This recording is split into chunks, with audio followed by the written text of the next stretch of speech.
Raider Nation, what's going on? You're watching the Raiders Report, and today's Josh Jacobs news is presented by Manscaped. If you haven't already, head on over to manscaped.com. Use code Raiders to save 20% off all the best male grooming products, not only for your downstairs, but they're also really changing the game for your upstairs game as well. I'm talking the nose hair, the beard hedger. It's all great from Manscaped. So the reason why we're giving you this new video is because there's a new report out there, which is the Raiders will reportedly tag Jacobs if a contract extension cannot be agreed upon. I say new report because it came from Tom Pelissero, and the reason why we're really ramping this up is because a credible source has mentioned it. I'm not saying that I'm not a credible source, but have we talked about this 100 times on this show? Yes. The plan all along for the Raiders is to make sure that number 28 does not hit free agency. So if the plan is, hey, we're going to franchise tag you, if we can't get a contract extension, that's not really all that surprising, at least I would say to the people who are actually subscribed to the Raiders Report. If you're not subbed, hit the sub button right now. But this is what Tom Pelissero had to say on Twitter.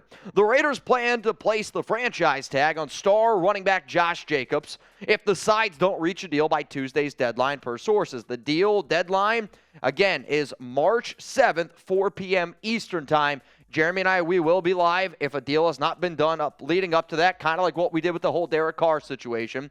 The NFL's leading rusher last season, Jacobs is viewed as part of the future in Las Vegas. If the Raiders do franchise tag him, it's going to come in at the exact number of $10 million. We say 10.1 when you round up. But again, it's going to be the non-exclusive tag. The non-exclusive tag means other teams can negotiate with Jacobs. Other teams can say, hey, Josh, we would give you this much. We would give you this much. And a team can get Jacobs, but they got to give the Raiders 2 first-round picks. In today's day and age, even though Jacobs had over 1,600 rushing yards, even though he had over 2,000 total yards, teams are not going to give up 2 first-round picks for Josh Jacobs. So go down in the comments section right now, whether you're watching this live or whether you're watching this on a later date. Is it the right move to tag Josh Jacobs? And you know what?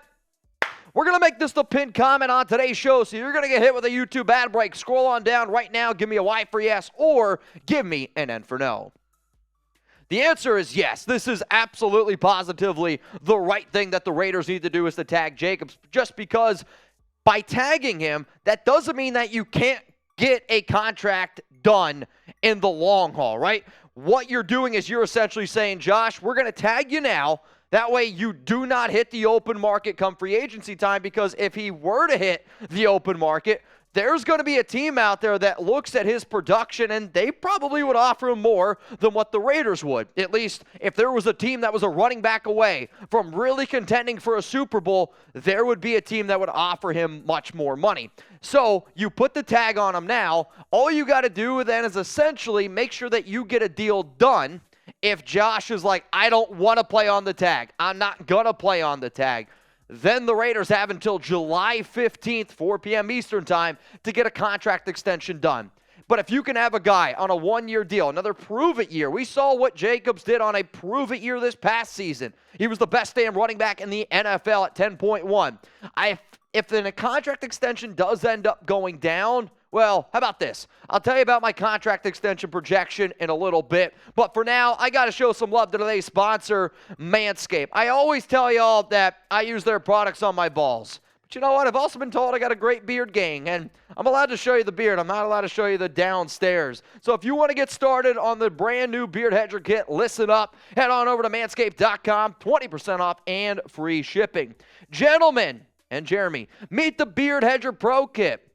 It is the ultimate package that makes it easier than ever to craft your signature look. It all starts with the cordless electric beard hedger. The beard hedger is tough on hair but smooth on your face, leading to single stroke efficiency that brings satisfaction one stroke at a time. I don't know about you, Jeremy, but I'm always trying to bring some satisfaction one stroke at a time. And if the beard hedger helps me do that, I'm happy that I can give that to Raider Nation as well. So if you're trying to improve your beard gang, or even like with the new weed whacker out there, if you see somebody with hair sticking out of their nose, if somebody's talking to me, that's all I can look at. I'm like, I don't hear anything you're saying.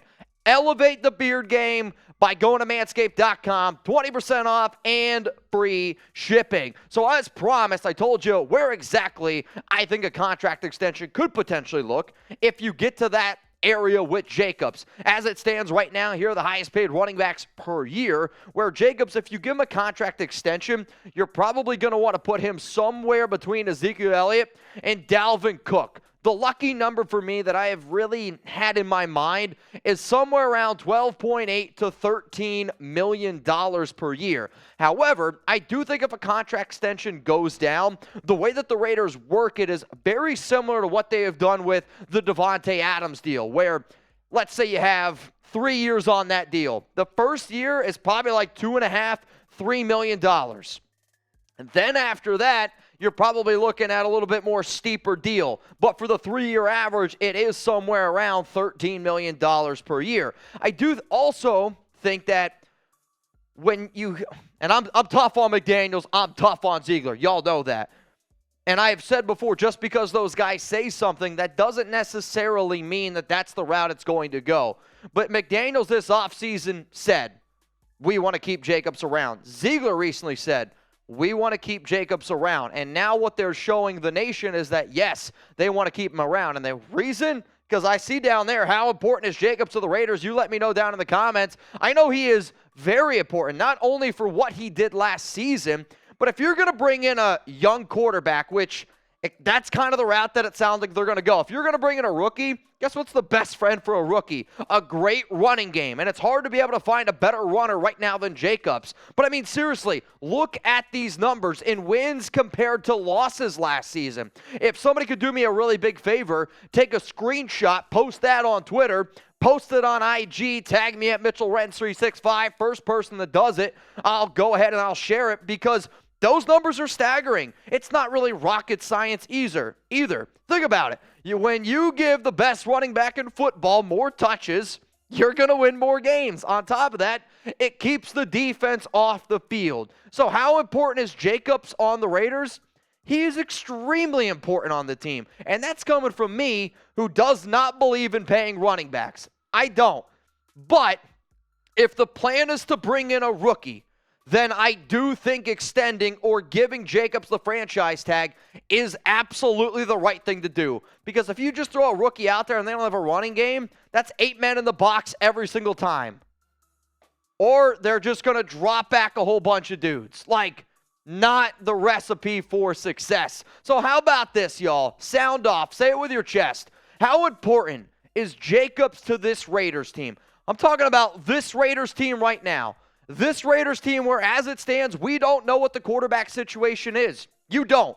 If the quarterback was Aaron Rodgers, I actually don't think that the running game is as important. If the quarterback, which it sounds like a lot of y'all want a rookie, then yeah, it's a 10. Because I want that rookie quarterback to succeed. And when you put too much on their plate, it's not an easy thing to be able to do. Playing in the NFL is not simple. Jacobs takes a lot of that weight off the shoulders of that young rookie. So if it's a rookie quarterback, Jacobs is a 10 in terms of how important he is going into 2023. Now, to make sure you guys never miss a moment around the silver and black, I told y'all, when big stuff happens, Jeremy Chuggs and I, whoever the hell it is here at Chat Sports, we're going to keep you updated. So hit that subscribe button, turn on those notifications. And I asked y'all a month ago, how can we make this show better? The number one answer was player interviews. If you haven't noticed, I think I've uploaded maybe 8 or 9 player interviews from the NFL Combine. So check it out. It's in our Shorts tab on YouTube. So again, y'all, we are live here on the Raiders Report with some news from Tom Pelissero, which it's news, but it's not really surprising. It's the plan all along. The Raiders plan to place the franchise tag on star running back Josh Jacobs if the sides don't reach a deal by Tuesday's deadline. Again, the deadline is 4 p.m. Eastern Time, March 7th. Free agency, technically the new league year starts March 15th, 4 p.m. Eastern Time, but there's a 48-hour tampering period. So realistically, the fun gets going March 13th at 4 p.m. Eastern Time. We're going to be making a lot of videos. We're going to be making a lot of content. I'm happy that the Raiders are going this route, and it does sound like some of the stuff that Ziegler and even McDaniels have been saying is staying true. So if they're right here with Jacobs, Makes me wonder what they're going to do at the quarterback position, because it sounds like they're out on Rodgers and their direction right now is towards a certain rookie QB. And if you're watching this live, I'll tell you in a little bit. If you're not watching this live, check out a video that I put out later in the day. If you want to stay up to date on everything going on around the Raiders, Twitter, Instagram, y'all know where to find me. If you really want to interact with some of the diehard Raider fans out there, over on Locals, RaidersReport.locals.com. Shout out to all the real ones tuning in right now.